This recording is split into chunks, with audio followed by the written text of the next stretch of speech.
कौन सी स्त्री आपसे सच्चा प्रेम करती है और कौन सी झूठा? ये 3 बातें समझ लो, कभी धोखा नहीं खाओगे। मित्रों, हर स्त्री बच्चलन नहीं होती है। कई बार आंखों देखी बात भी झूठी हो जाती है। इसलिए जल्दबाजी में कोई फैसला न करें।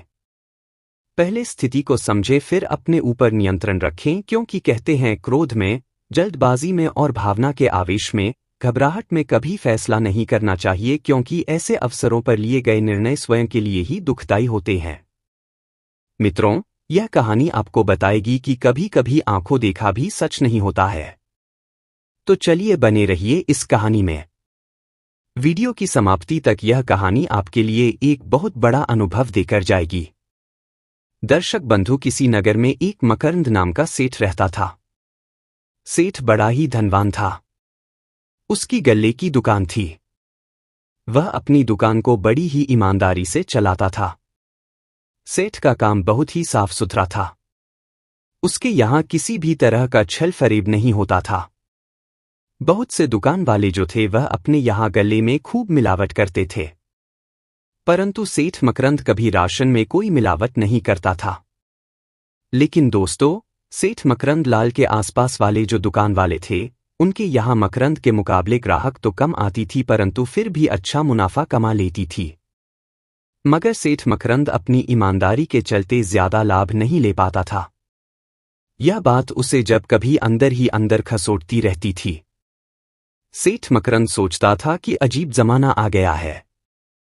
मेहनत और ईमानदारी से चलने वाली तो सिर्फ 2 वक्त की रोटी ही कमा पाते हैं, मगर अधर्म से कमाई करने वाले दिन दोगुनी रात चौगुनी तरक्की करते जा रहे हैं। यदि मैं इसी रास्ते पर चलता रहा तो जीवन में कुछ खास नहीं कर पाऊंगा। मित्रों, सेठ के मन में भी लालच आ जाता है। सोचने लगा कि मुझे भी अब ज्यादा सत्यवादी बनने की जरूरत नहीं है। यही सोचकर सेठ ने अनाज में कंकड़ मिलाने की ठान ली। उसने थैले में छोटे छोटे कंकड़ भरकर रख लिए। सोचा कि इन कंकड़ों को रात में पत्नी के सो जाने पर मिला दूंगा। अगर उसके सामने मैं लाऊंगा तो वह मुझे ऐसा नहीं करने देगी। नगर के लोग मुझ पर विश्वास करते हैं कि मैं एकदम साफ स्वच्छ चीजें बेचता हूं। थोड़ी बहुत मिलावट करने पर कोई मुझ पर शक भी नहीं करेगा। मित्रों, शाम को सेठ ने वह थैला छुपाकर रख दिया।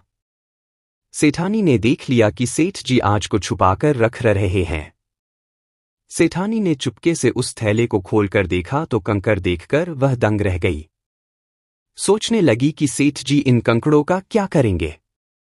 इतने सारे कंकड़ सेठ जी घर में लेकर क्यों आए हैं?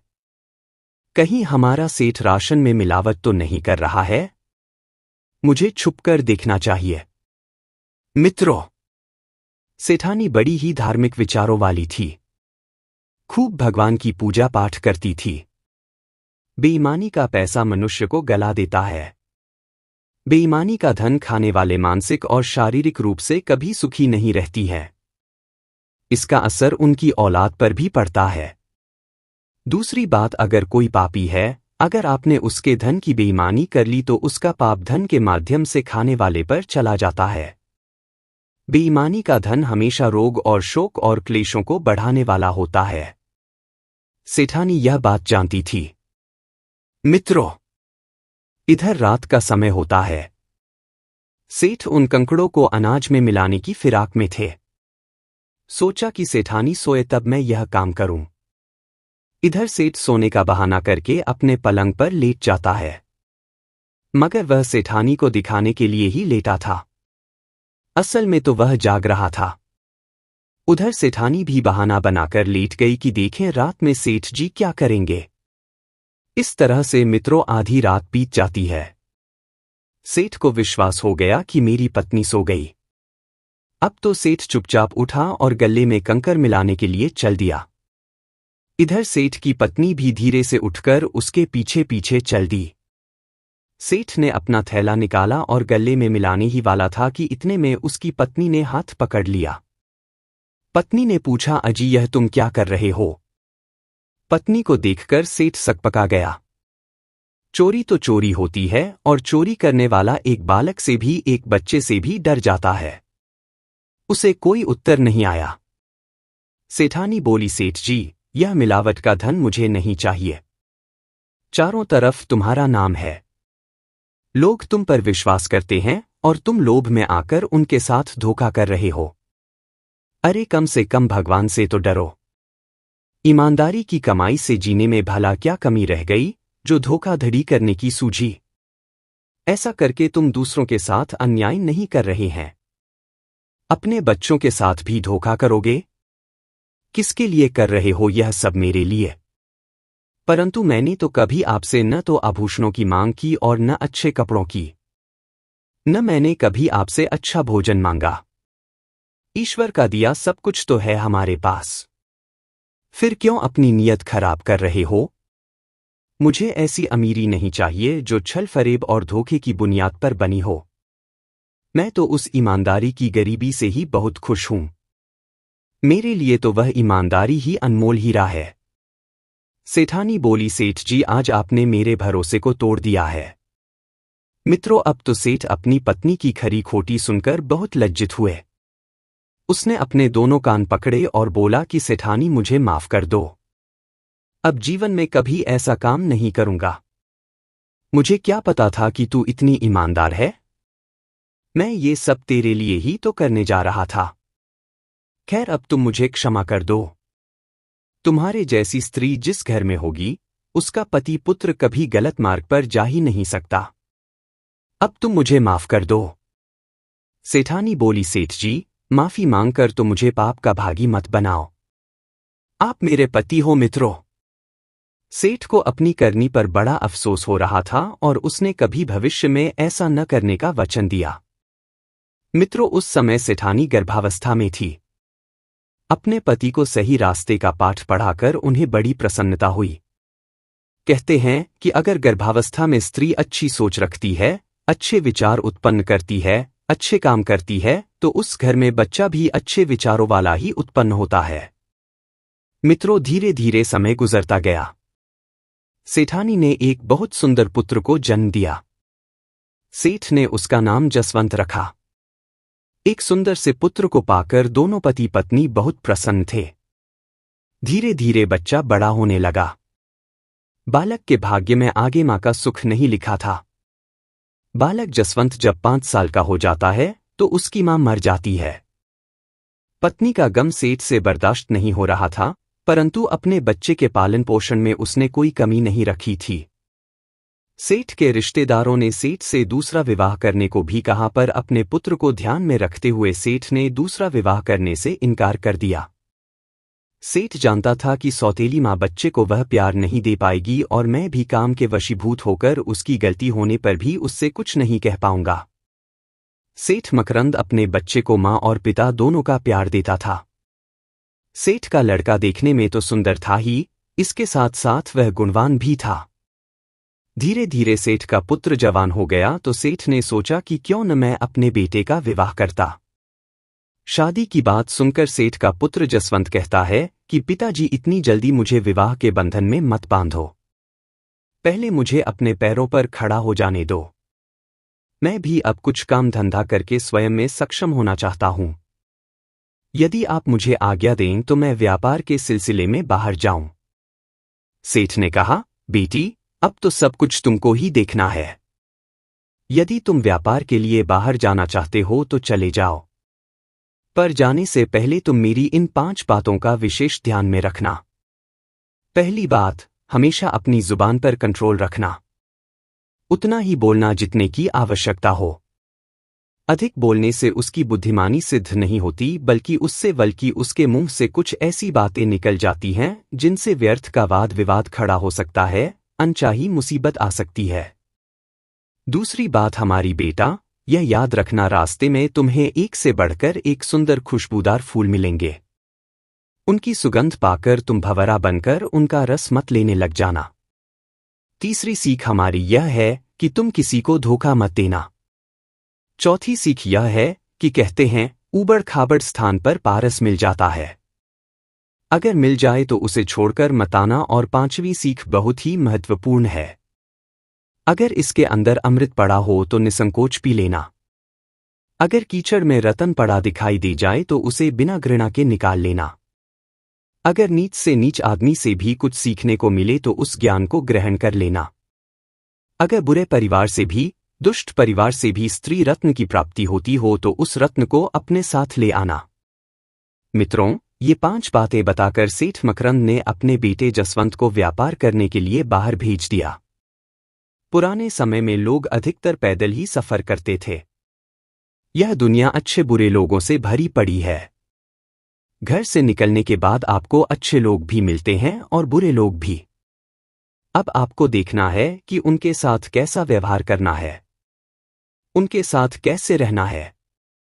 पहले जब लोग बाहर जाती थी तो जिनके पास पैसा होता था वे किसी सराय में ठहर जाती थी और जिनके पास पैसा नहीं होता था वे किसी धर्मशाला या किसी पेड़ वृक्ष के नीचे लेटकर रात गुजार लेती थी। मित्रों, जसवंत अपने पिता की आज्ञा लेकर व्यापार करने के लिए चल देता है। चलते चलते रास्ते में उसे दोपहर हो जाता है। उसने देखा कि नगर से बाहर एक घनी छायादार वृक्ष खड़ा है। उस पेड़ के नीचे पहले से एक पति और पत्नी आराम कर रही थी। दोनों पति पत्नी बहुत खूबसूरत थी। उस आदमी की जो पत्नी थी वह बहुत सुंदर थी। ऐसा लगता था जैसे कोई अप्सरा उसके साथ हो। जसवंत भी उसी पेड़ के नीचे आराम करने के लिए बैठ जाता है। लेकिन वह स्त्री बहुत सुंदर थी, इसलिए जसवंत बार बार उसे देखे जा रहा था। वह स्त्री भी उस खूबसूरत नौजवान की तरफ टकटकी लगाकर देख रही थी, क्योंकि मित्रों, सेठ का लड़का भी किसी राजकुमार से कम नहीं था। तब उस खूबसूरत औरत के पति ने जसवंत से पूछा, भाई, आप कौन हो और इधर कहाँ जा रहे हो? तब जसवंत कहता है कि मैं एक साहूकार का पुत्र हूं और व्यापार के सिलसिले में आगे जा रहा हूं। सेठ की बेटी का गंतव्य पूछकर वह आदमी कहने लगा, भाई, हमें भी उसी नगर में जाना है जहां आप जा रहे हो। क्यों ना हम लोग साथ साथ चलें तो अधिक अच्छा रहेगा, क्योंकि वहां तक पहुंचने में हमें 10 दिन लग जाएंगे। अगर साथ में रास्ता तय करेंगे तो हमारा सफर भी आसान हो जाएगा और हमारे लिए कुछ सहूलियत भी हो जाएगी। उस औरत के पति की बात सुनकर जसवंत खुश हो जाता है, क्योंकि वह तो यही चाहता था। वह सोच रहा था कि अगर इनके साथ चलूंगा तो इस स्त्री की सुंदरता को देखता चलूंगा। सुंदर चीज को कौन नहीं देखना चाहेगा मित्रों।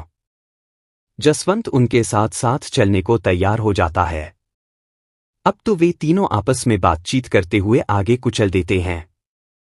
दर्शक बंधु, वह स्त्री सुंदर होने के साथ साथ बहुत मजाकिया भी थी। उसने तुरंत जसवंत से देवर भाभी का रिश्ता जोड़ दिया। उस औरत ने पूछा, देवर जी, आपकी शादी अभी हुई है कि नहीं? जसवंत ने कहा, भाभी जी, अभी तो मैं कुंवारा हूं। उस स्त्री ने मुस्कुराते हुए कहा, देवर जी, मान लो अगर तुम्हें रास्ते में कोई सुंदर युवती मिल जाए तो क्या तुम उससे विवाह कर लोगे? जसवंत ने जवाब दिया, नहीं भाभी, मैं ऐसा नहीं करूंगा। वह स्त्री बोली, देवर जी, भला मिठाई किसे अच्छी नहीं लगती, और स्त्री तो वैसे भी किसी रसमलाई से कम नहीं होती है। एक बार इसका स्वाद लग गया तो कभी नहीं कहूंगी कि मैं विवाह नहीं करूंगा। मित्रों, वो स्त्री देवर देवर कहकर जसवंत से हंसी मजाक करती हुई चली जा रही थी। वह कभी मुस्कुराती थी। उसकी मीठी मीठी बातें करना, उसका मुस्कुराना, उसका हंसी मजाक करना जसवंत को बहुत अच्छा लग रहा था। लेकिन वह मन में यह भी सोच रहा था कि यह स्त्री कैसी है जो अपने पति के सामने मुझसे इस तरह की बातें कर रही है। पर जो भी हो, उस स्त्री के साथ चलना और उसकी हंसी मजाक भरी बातें सुनना बहुत अच्छा लग रहा था। हंसी दिल्लगी करते हुए चली जा रही थी। इस तरह चलते चलते उन्हें रास्ते में रात हो जाती है। उन्होंने एक जगह ठहरने का निश्चय किया और किसी साफ सुथरे स्थान को देखकर वहीं ठहर जाती। तीनों ने मिलकर भोजन किया और खा पीकर आराम से सोने की तैयारी करने लगते हैं। सोने से पहले उस सुंदर स्त्री का पति बोला, भाई, हमारे साथ हमारी पत्नी है और परदेश में हमें किसी का कुछ पता नहीं कौन कैसा है। सुंदर स्त्री को देखकर भला किसकी नीयत खराब नहीं होती। अब तुम भी मेरे छोटे भाई जैसे हो। हमारी स्त्री की रखवाली करना अब तुम्हारा भी उतना ही फर्ज है जितना कि मेरा। मेरे पास एक तलवार है। उस तलवार को लेकर आधी रात तक तो मैं जागता रहूंगा और आधी रात के बाद तुम्हें जागकर पहरेदारी करनी है। जसवंत कहने लगा, भाई आप चिंता न करो, आप आराम से सोई। भाभी की रखवाली मैं करता रहूंगा। मित्रों, इस प्रकार पहले तो उस स्त्री का पति जाकर आधी रात तक पहरा देता है। जसवंत और वह स्त्री आराम से सोती रहती है। उसके बाद उसने जसवंत को जगाया। अब सेठ का लड़का पहरा देता है और भी दोनों आराम से सो जाते हैं। थोड़ी देर के बाद जब उसका पति सो जाता है तो वह स्त्री नींद से जागती है और जसवंत के साथ बैठकर मीठी मीठी बातें करने लगती है। इस तरह से वह पूरी रात जसवंत के साथ बैठकर हंसी मजाक सब तरह की बातें करती रही। उस स्त्री का अपने पास बैठकर बातें करना जसवंत को बहुत अच्छा लग रहा था। अब तो उनका रोज का नियम बन गया। आधी रात को जब उसका पति सो जाता था तो वह स्त्री रोजाना रात में जाकर जसवंत के साथ बातें किया करती थी। मित्रों, इस प्रकार से उन तीनों का सफर करता चला गया। चलते चलते जब भी अपने गंतव्य के नजदीक आ गए तो सोचने लगे कि आज की रात साथ साथ बिताने के बाद अब हम अलग हो जाएंगे। जसवंत को और उस स्त्री को इसी बात की चिंता खाए जा रही थी। इधर जब रात होती है और भोजन करने के बाद भी एक जगह ठहर जाती है। आधी रात के बाद जब जसवंत पहरेदारी करने का नंबर आता है, उधर आधी रात के समय वह स्त्री भी जाग जाती है। आज वह बहुत उदास थी। जसवंत के पास बैठकर वह कहने लगी, देवर जी, आज के बाद तो फिर कभी हम नहीं मिल पाएंगे। आज ही हमारे पास मौका है। वह स्त्री मुस्कुराती हुई जसवंत से कहने लगी, देवर जी आप कितने अच्छे हो। मन करता है कि तुम्हें अपनी बाहों में भरकर जिंदगी भर के लिए कैद कर लूं। परंतु मेरा ऐसा सौभाग्य कहाँ है। सचमुच तुम बहुत सुंदर हो और तुम जैसे पुरुष को पाकर कोई भी स्त्री अपने आप को भाग्यशाली समझेगी। उस स्त्री के मुख से इन बातों को सुनकर जसवंत चौंक जाता है। कहने लगा, भाभी आपको ऐसा नहीं सोचना चाहिए। आप एक शादीशुदा स्त्री हैं और इस समय आपके पति आपके साथ में हैं। पति को धोखा देकर किसी पर पुरुष पर मर मिट जाना पाप कहलाता है। वह स्त्री कहने लगी, जसवंत, मैंने जब से तुम्हें देखा था तभी से तुमने मेरी रातों की नींद चुरा ली है। इसीलिए तो मैं रात को जाकर तुम्हारी साथ बातचीत किया करती हूं। सचमुच मैं तुमसे प्रेम करने लगी हूं और तुम्हारा साथ पाना चाहती हूं। रही मेरे पति की बात तो उनकी तुम चिंता मत करो। तुम्हारे हाथ में तलवार है। अगर तुम चाहो तो इस कांटे को काटकर दूर फेंक सकते हो। कहते हैं प्रेम में आदमी कुछ भी नहीं देखता। मैं तुम पर दिलोजान से मरती हूं। अगर तुमने मुझे नहीं अपनाया तो मैं अपने जीवन को ही नष्ट कर दूंगी। मित्रों, उस स्त्री को अपने ऊपर अत्यंत आसक्त देखकर जसवंत को अपने पिता की बात याद हो आई कि राह चलते तुम्हें अनेकों सुंदर सुंदर फूल मिलेंगे। उन फूलों पर भंवरा बनकर उनका रस मत लेने लग जाना। जसवंत ने अपने आप को संभाला और उस स्त्री को समझाने लगा कि भाभी अपने पति को धोखा देना महापाप है। मैं तो इसीलिए तुमसे बात कर लिया करता था कि तुम्हारी मजाकिया बातें मुझे बहुत अच्छी लगती थी। वह स्त्री कहने लगी, जसवंत तुम्हारा समझाना व्यर्थ है। जल्दी से मेरे पति की हत्या कर दो, फिर हम दोनों यहां से भाग चलेंगे। जसवंत कहने लगा, भाभी तुम इतनी गिरी हुई स्त्री हो यह मैंने कभी नहीं सोचा था, वरना हम तुम्हारे साथ कभी नहीं थी। सोचो तुम्हारे पति ने मुझ पर विश्वास किया है। उसने मुझे अपना छोटा भाई माना है और मैं उसके साथ विश्वासघात करने की नहीं सोच सकता। इस समय अगर उन पर कोई संकट आ जाए तो मैं उसे अपने ऊपर ले लूंगा, क्योंकि मैं पहरेदारी कर रहा हूं। मैं अपनी जान देकर भी तुम्हारे पति की जान बचाऊंगा।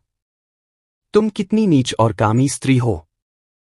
सच कहा है किसी ने कि जिन स्त्रियों का मन पराये पुरुषों में रमता है, उनका पति चाहे कितना ही सुंदर हो, गुणवान हो, बलवान हो, फिर भी वे उसे छोड़ जाती है।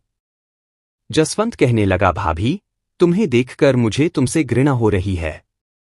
तुम कैसी स्त्री हो। देवता समान अपने पति को छोड़कर तुम मुझे पाना चाहती हूं। मैं तुम्हारे साथ कदापि ये गंदी हरकत नहीं कर सकता।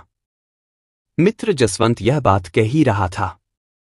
इतने में उस स्त्री का पति उठकर बैठ जाता है और कहने लगा, जसवंत भाई मेरे पास आकर बैठो और अपनी भाभी के प्रति मन में जो नफरत उत्पन्न हो गई है उसे निकाल फेंको। तुम सोच रहे हो कि तुम्हारी भाभी बुरी स्त्री है, मगर ऐसा नहीं है। मेरी पत्नी तुम्हारी परीक्षा ले रही थी। दरअसल मेरी पत्नी ने जब से तुम्हें देखा है तब से उसने तुम्हें अपनी बहन के लिए पसंद कर लिया है। इसकी एक छोटी बहन है जो देखने में इससे भी ज्यादा सुंदर है और तुम रूप और आयु में बिल्कुल उसके योग्य हो। इसकी बहन का पति कहीं बुरा न मिल जाए, इसीलिए तुम्हारी परीक्षा ले रही थी। पिछले 10 दिनों से हर तरह से जांचा परखा है। तुम इसकी परीक्षा में पास हो गई हूं। अब तुम्हें न कहीं काम ढूंढने की जरूरत है और न नौकरी करने की। मेरी पत्नी सिद्धनगर के सबसे बड़े सेठ मनोहर लाल की बेटी है। ये 2 बहनें हैं। मनोहर लाल का कोई बेटा नहीं है, तो सारी संपत्ति की देखरेख अब हमें ही करनी है। मित्रों, उस स्त्री के पति की बात सुनकर जसवंत चौंक जाता है। कहने लगा, भाभी माफ करना, मैं तो आपको गलत स्त्री समझ बैठा था। अनजाने में पता नहीं मैंने तुमसे क्या क्या कह दिया। सचमुच तुम दिल की बहुत अच्छी हो। वह स्त्री कहने लगी, जसवंत, हर स्त्री गलत नहीं होती। कई बार स्त्रियां अपना काम बनाने के लिए अभिनय भी करती हैं। स्त्री के प्रेम को तब तक सच नहीं मानना चाहिए जब तक आप उसे खूब परख ना लो। अधिकतर ऐसी स्त्रियों के प्रेम में सच्चाई कम, अभिनय ज्यादा होता है। कुछ स्त्रियां अपना उल्लू सीधा करने के लिए आप पर प्रेम बरसा सकती हैं। उसे सच नहीं मानना चाहिए। कौन सी स्त्री वास्तविक आपसे प्रेम करती है, ये 3 बातें जान लो, आप उसे पहचान जाएंगे। नंबर 1, जो स्त्री आपको देखकर आपकी केयर करना शुरू कर दी, आपसे मिलने के बहाने तलाशने शुरू कर दे, आपको दुख और चिंता में देखकर स्वयं भी चिंतित हो जाए, तो समझ लेना वह आपसे सच्चा प्रेम करती है। नंबर 2, जो स्त्री आपकी किसी भी बात का बुरा न माने, आपके धन से संबंधित कोई बात न पूछे, जिसे रात में नींद न आती हो, तो समझ लेना वह आपसे वास्तविक प्रेम करती है। नंबर 3, जो स्त्री अभिनय करने वाली न हो, जो दिल में हो उसे कहने में शर्म आए और कहते कहते कई दिन लग जाएं, तो समझ लेना कि वह आपसे वास्तविक प्रेम करती है। जसवंत कहने लगा, भाभी तो मेरे लिए मां की तरह हो। वह स्त्री बोली, देवर जी, अब तो बात पक्की हो गई है। अब आप अभी से मान लो कि आप मेरे बहनोई बन गए हैं। मित्रों, इस प्रकार स्त्री अपनी बहन का विवाह जसवंत के साथ में करवा देती है। इसीलिए कहते हैं, हर स्त्री बच्चलन नहीं होती है। हर स्त्री का प्रेम सच्चा नहीं होता है। कई बार सिर्फ दिखावा होता है छलावे के लिए। तो दर्शक बंधु, यह कहानी कैसी लगी, कमेंट सेक्शन में अपनी राय देना। मिलते हैं आपसे अगली वीडियो में एक और चर्चा के साथ। आप सभी का बहुत बहुत धन्यवाद।